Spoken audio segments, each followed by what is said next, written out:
Hey guys, welcome back to my channel. It's Milka the Movement. Thank you guys for joining me today. I hope you all are doing well. I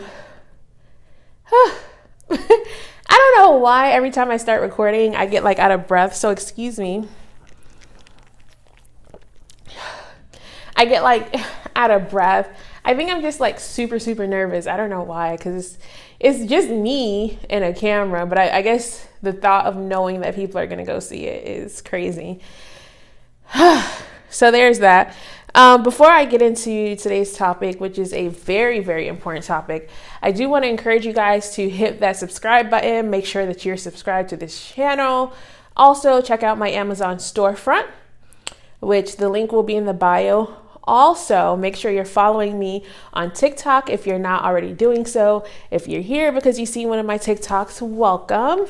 I'm so happy you're here so we can have further discussions, etc. This isn't relating to the topic at all. This is just, I don't know, I'm just putting that out there. When I first imagined me creating a YouTube channel, I thought that I would be like a Jackie Aina. So I thought that like my makeup would always have to be done to the T and my hair would have to be done. And I'd have to have like this cute outfit with like the best lighting, you know, the best camera, blah, blah, blah, blah. Like a lot of people do when we think about YouTube. I realized since being a content creator on TikTok and now transitioning to creating both content for TikTok and YouTube, that's just not always the case for some of us. Sometimes you just got to say what you got to say and you got to make your content and it won't look as pretty as some of the other YouTubers, and that's okay. So that's just my disclaimer. But granted, I think I look fine, but it's not a disclaimer for you guys. I guess it's more of a disclaimer for myself personally. Like sometimes there's just a lot of things that need to be said and there's a lot of things that people need to learn, and you can't just wait till you look good to say it. You just got to say it. And so that's what today is, I guess. The reason why I decided to record this video today, so this is going to be the first time that I'm recording and uploading on the same day. I normally don't do that. I normally have a content day in which I record everything and then I take time to edit, upload all that other stuff. But today it was really important for me to do it on the same day. And the reason why is because of the topic and how prevalent it is today. Now, I've been wanting to make a video about this topic for a long time, but with what's been happening on my TikTok and what's been happening on my Instagram, I felt like it was necessary, and on Twitter, I felt like it was necessary to kind of like really have this discussion. So we're going to have it. So we're going to be talking about abortions. Now, I do want to preference this by saying that this video will serve as a very, what is the word that I'm looking for? A very high level overview of abortions and a lot of the topics that surround it. I hope in the future, I plan on expanding on a lot of these topics more in depth in the future. But for now, this is a very high level overview about a lot of different topics surrounding abortion. So please just keep that in mind. So yeah, I made 2 videos yesterday in response to Roe v. Wade going to be overturned, and they just went so viral. And I've had viral videos, but I've never had videos go viral this quickly. So I would say within the first hour, one video got like 68,000 views, which I've never had. As you can imagine, when you have viral content, part of the virality isn't just the views, but it's the engagement, which is the discussions that are happening. So of course, I like to, at best, moderate my discussions. I like to see what people are talking about. I like to see what's going on. How are they receiving it? What do they think? I just want to, it's feedback, quite frankly. And as I was reading a lot of the comments, I realized that a lot of people do not have a fundamental understanding of abortions, of Roe v. Wade, or reproductive health overall. And a lot of people have shaped their understanding about these procedures from a morality standpoint. So whether a lot of it is imposed by the ideas of their faith, which isn't bad. But I think for a topic as serious as this, I don't think that abortion and reproductive health can simply be diluted to someone's faith. Because when that happens, we're in the predicament that we're in here. Now, unless you got it from my TikTok or my tone about this whole thing, I am pro-choice. Not only am I pro-choice, sometimes I like to call myself pro-abortion, but at the base of all of that, I am pro-choice. I believe in a woman's right to choose, quite frankly. And not only am I pro-choice, I believe in sexual education. I believe in having access for items needed for reproductive health, whether the person chooses to have children or whether the person chooses not to have children. I believe in reproductive health for trans people. So for trans men that may, be men, but may still have female anatomy to give birth, and I hope I'm saying that correctly, what are their options, right? Like, what are their options? How can they still have a safe pregnancy? Or if they do get pregnant and decide to terminate that pregnancy, what are their options for them to do it safely as well? So I am just pro-choice, and I'm big on everyone just having the necessary resources to make the best decisions for them in a healthy manner. Out of breath again, I'm so sorry. Now, I say all that to say, I wasn't always like this. I, at some point in my life, definitely adopted these more, I don't even know what the appropriate term is for it, but I definitely adopted these views on being pro-life and not necessarily considering the reproductive health for trans people. And it was through education that I realized how flawed my thinking is, and that I needed to make sure that I didn't think like that. And at best, if I did think like that, I had to keep those thoughts for myself, meaning I couldn't vote or elect people based on them thinking the same way that I do. So that's a preface. I don't know if it helps anything, but whatever. I'm trying to transition into my topics. I'm laughing because if I was editing this video, I would have edited those parts out. So I would have ended at that one part, and then, you would have just seen a more consistent transition between that and then my next point. But since I'm not editing this video, I'm like, dang, how am I going to transition this? But whatever, we'll figure it out. Anyway, so for those of you that were advocating for pro-life, the whole pro-life discussion has turned into a discussion about morality. And I don't think people realize, especially Black people and people of color, what pro-life actually is. The origins of being pro-life and how it's really just a form of oppression and nothing more. It's a form of oppression and white supremacy that has been repackaged as Christian morals, but it's not that. And I'm going to explain that to you right now. So I don't know if you guys know the history of being pro-choice. Up until, I would say, the 1970s, the Christian church was not Up until the 1970s, the Christian church was not pro-life at all.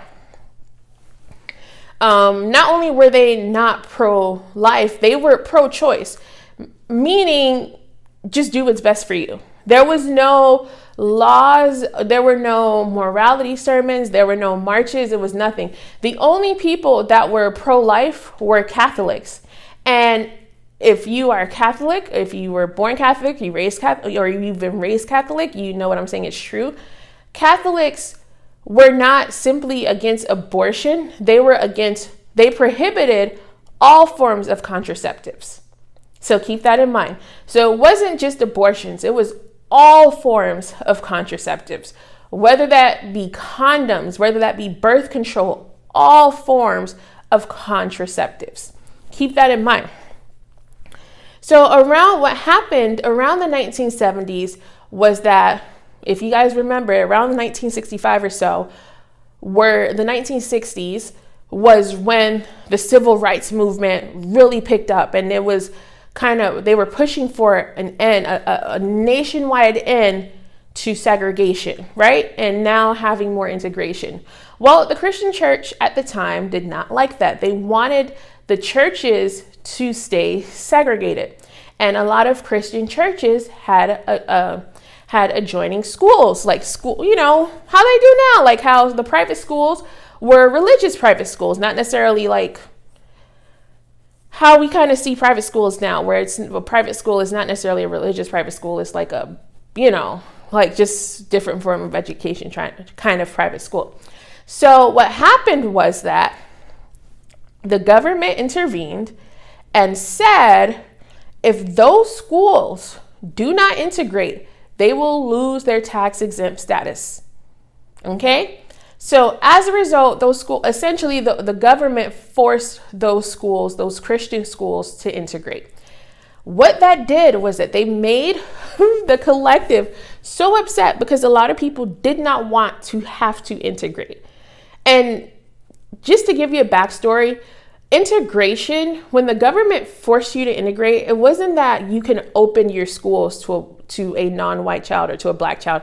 It means that you had to have, whether you had to bust them in, no matter what, you had to have black children in that school to maintain your funding. That's what integration is. Anyways, so in the 1970s, and if you see me looking down, I'm looking down at my notes to make sure I'm following my train of thought. Again, this would have been out. This is something that would have been edited, but since I'm not editing this video, here we are. So in the 1970s, as integration was rising, so was immigration, right? So you had people now, black and white people, kind of coming together, or coexisting together, I feel is a better word. Plus you had the rise of just immigration overall, right? You had your Latino people coming in, you had your Asian people coming in, you had your white Europeans coming in, right? And so what happened was that the KKK and other white supremacist groups realized that that if things continued the way that they continued, they would soon be outnumbered in population. Hence the founding of the pro-life movement. So if you're not following what I'm saying, the pro-life movement in this country was founded on the idea of keeping the white in the majority population. Now, originally, when the pro-life movement was founded, it was not packaged as a Christian movement. It was packaged as a white supremacist movement. So unless you were white supremacist or you believed in preserving the white Aryan race, and white Aryan, I'm trying to make sure I get my verbs correctly, is a non-European white. So American white, I guess. So unless you were in that, unless you were continue to that, you did not identify with pro-life. Unless you didn't have white supremacist ideologies, unless you weren't a part of the KKK, or any other white supremacist group, you did not identify with pro-life because their messaging was very clear. Now, bring it back to what I was saying about the 1970s. Once they realized that they had to integrate when it comes to their schooling, then in the 1970s, the church picked up the pro-life ideologies. But even still, it was picked up under the guise of preserving the white majority. It was repackaged as a moral issue, but it was repackaged as a moral issue to preserve the white majority. Okay? Keep that in mind. It was never about murder. It was never about babies. It was never about health. It was only about preserving the white race, the white majority. I'm sorry. So much so that between the 1980s and the 1990s, only KKK members. So when I mean KKK members, I mean KKK members, KKK Christians. Those were the ones that were really, really, really pushing pro-life. Really, really, really pushing pro-life. In 1993, a doctor by the name of David Gunn was murdered after he had been doxxed by the KKK. And David Gunn was actually performing abortions here in Florida. I live in Florida, Orlando to be exact. David Gunn was actually performing abortions here in Florida for women, and he was doxxed. And doxxed means that they release your personal information, your name, your address, to the public. So back then, they didn't have the internet, so they didn't release it on the internet. They actually made wanted posters and posted those wanted posters all around. And in 1994, his successor, John Britton, was murdered.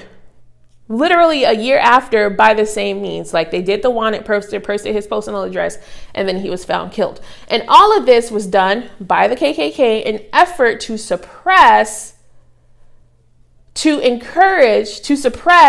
pro-choice and abortions. I don't know if you guys know this, but statistically, white women, when it comes to reproductive health and reproductive services, white women are actually the largest recipients of those benefits. And not just abortions, but contraceptives, so birth control, et cetera, et cetera, et cetera. So these movements were, at the time, they were not called pro-life. They were called anti-choice. Pro-life was actually a rebranding that occurred, but we'll get into that. These anti-choice movements align themselves very, very closely with the KKK and other white supremacist groups because, again, it was about preserving the white majority. It was making sure that white people, white women were always giving birth, because after Roe v. Wade, I feel like I'm getting my thoughts confused. Okay. After Roe v. Wade. Okay. Let me get a sip of water because I'm having a brain fart. I would have edited that part out, but I'm not editing this video.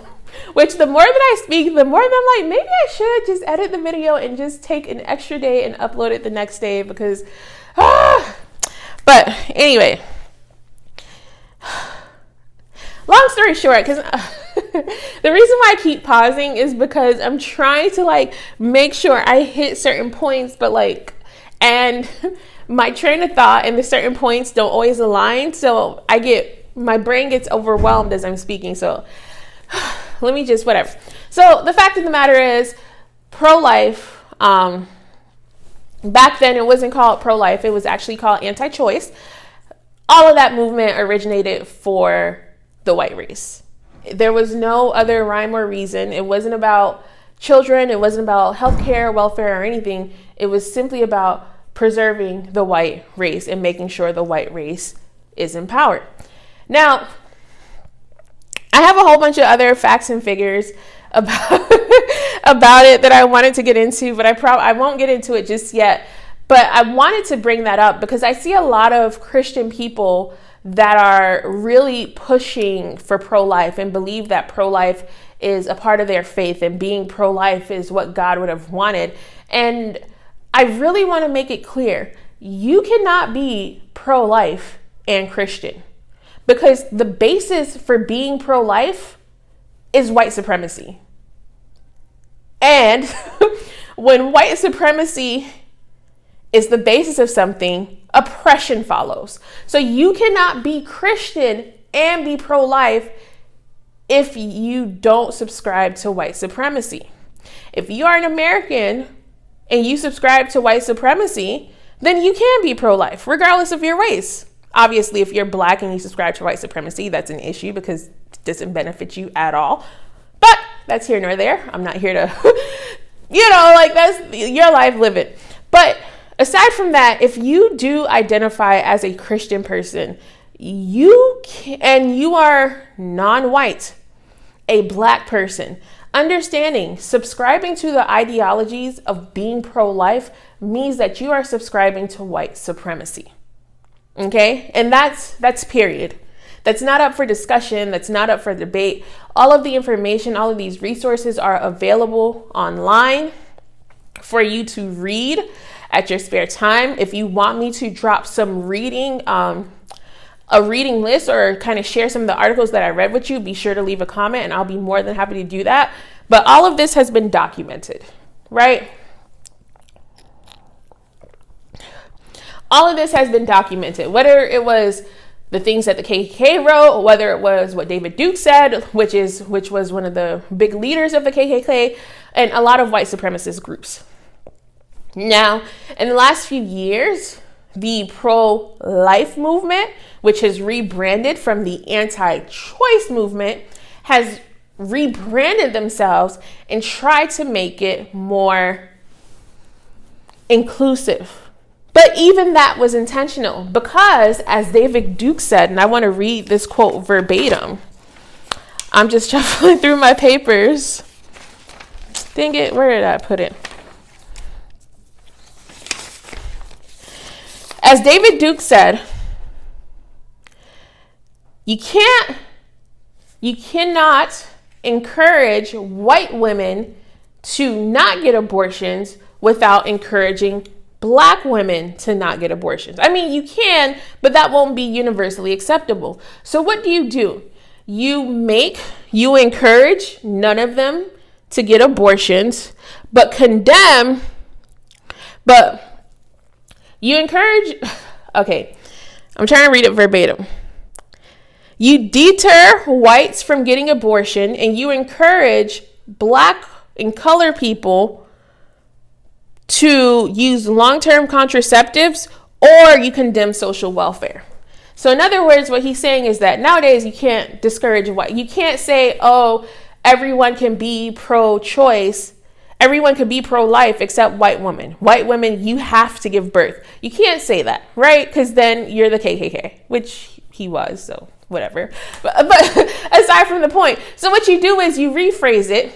You make it seem like it's inclusive when it's not. You make it seem like it's available for everyone when it's for not. And you simply withhold the resources for one group of people.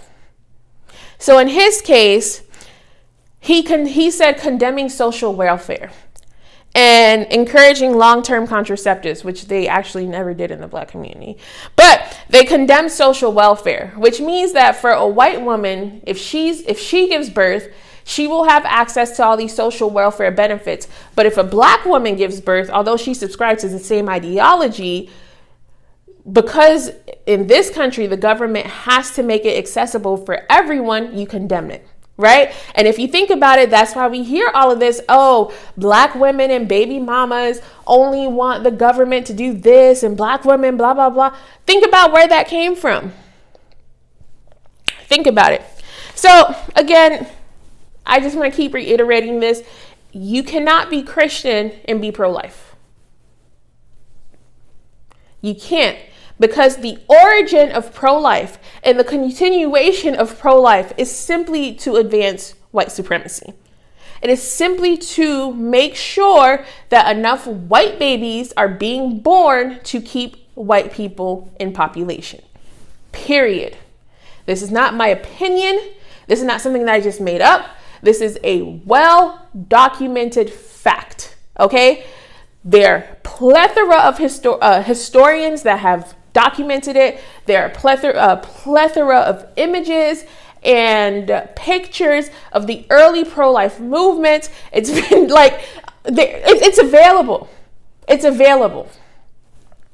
So let's just keep that there. And I wanted to start with that because that gives you a foundation of the next thing that I'm going to get into. So being pro-life is not about the protection of children, babies, or their mothers.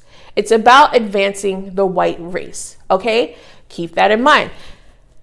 As a result, that means that no matter what the circumstances is, rape, incest, no matter what, that woman has to give birth to that child, especially if she's a white woman. Okay? And you're probably thinking, oh no,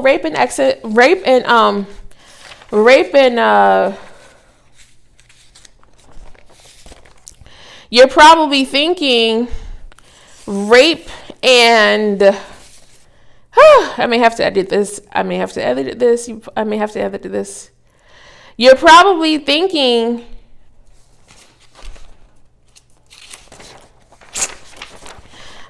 give me a second. You're probably thinking rape and incest, that would be covered. Like that would be, that would be the exception. And the truth is, it's not. It's not the exception. And that's been documented in the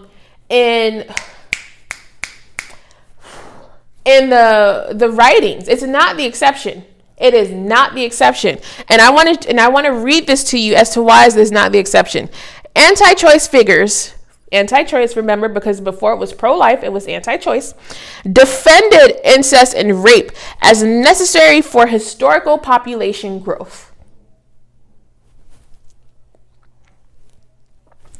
So there's a lot of, I did that look so y'all can see, this is not a game. This is not a faith issue. This is not a whatever. It's making sure that white women are giving birth more than all women of color, Asian, Black, white, Hispanic, whatever, no matter what. No matter what. No matter what. And at the times, that was what was happening. That was what was happening. And people, those women could not do anything about it because, again, it was about the advancement of making sure that there are white people. I do want to, this will be my last quote because I don't like fumbling through my notes like this. I do want to highlight this quote by this author, Kathleen Bellow. She says that opposing abortion, opposing gay rights, opposing feminism is all tied to the reproduction and birth of white children. Understand, for my Black women or my Black men that are gung-ho about being pro-life, the benefits that are extended to white women so they can get through to give birth will not be extended to you under these articles, under these rules, and under these laws. It will not be extended to you. We see it happening now.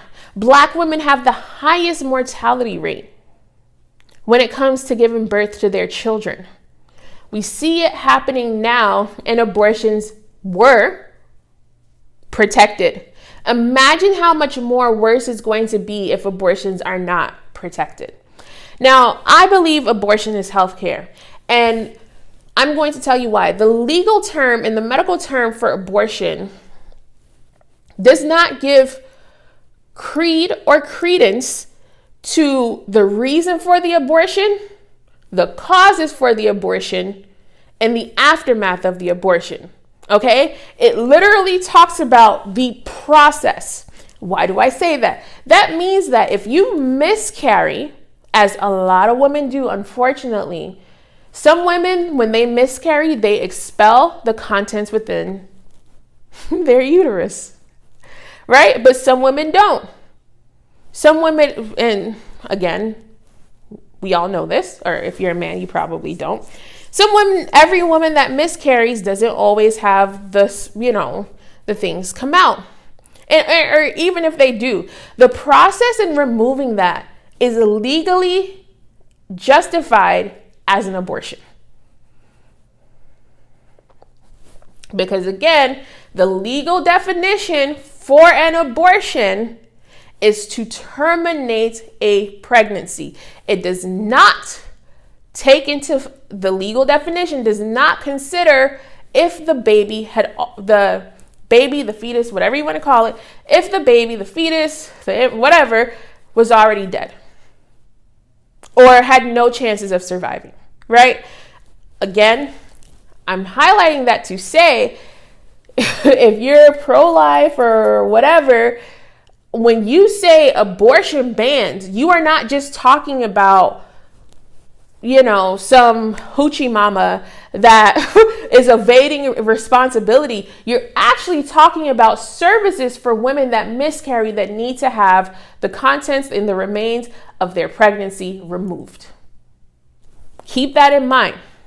Another thing is that there are a lot of times, more often, like this is so common, where a woman will get pregnant and the baby will start growing outside of her uterus. Listen, unfortunately, that is no longer a child. In some cases, in a lot of cases, it becomes cancerous.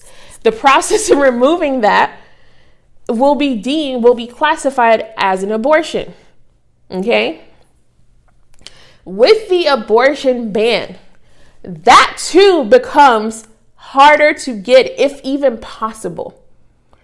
I can go on and on and on with medical terminology and medical procedures that fall under the guise of an abortion. I could, because there's so many, because again, the term abortion is so broad.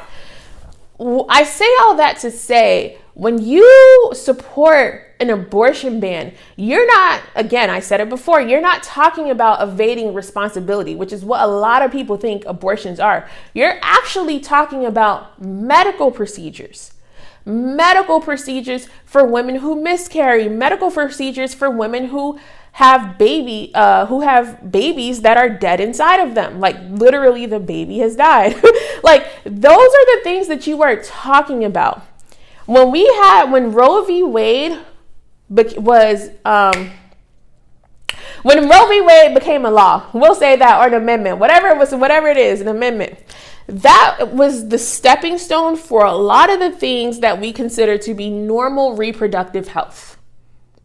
And erasing that puts all of those things in jeopardy. So what I'm saying is, a reality could be, God forbid, you have a miscarriage, you will not be able to remove the contents from that miscarriage from out of your body. And if you have to, you may have to go through a different state to do it. That's what you're advocating for with this whole pro-life stuff. In addition to that, one of the popular cases that happened after Roe v. Wade was Griswold versus Connecticut. And Griswold versus Connecticut, that happened in 1965, protects the liberty for married couples to buy and use contraceptives without the government interference. Think about that. Now, I just want to say with Roe v. Wade, so with Roe v. Wade being overturned, that puts that in jeopardy. You're probably wondering why. Well, when you take a case to the Supreme Court, a lot of the times to win the case, they try to use cases that's been won before, that's made into amendment. Roe v. Wade or any other case at the Supreme Court is not an umbrella. It's actually a stepping stone to add other cases. So I don't know if you guys heard this. There were people that were saying, Roe v. Wade is next. Obviously, Griswold versus Connecticut will be gone. And then gay rights. And then interracial marriage. You're probably thinking, what? Like, how are those related? Because that's how they were. Every time those amendments passed, the other amendment that came after it was a build upon that amendment. So interracial marriage started the idea that of personal privacy, which means that the government cannot intervene into your personal affairs, i.e. marriage. The government can't tell you who to marry, which is what banning interracial marriage was. It was essentially the government telling you who you can and can't marry. Upon that access to personal privacy came Roe v. Wade. And from Roe v. Wade came Griswold versus Connecticut. And from Griswold versus Connecticut, again, that whole idea of privacy was, what is it called?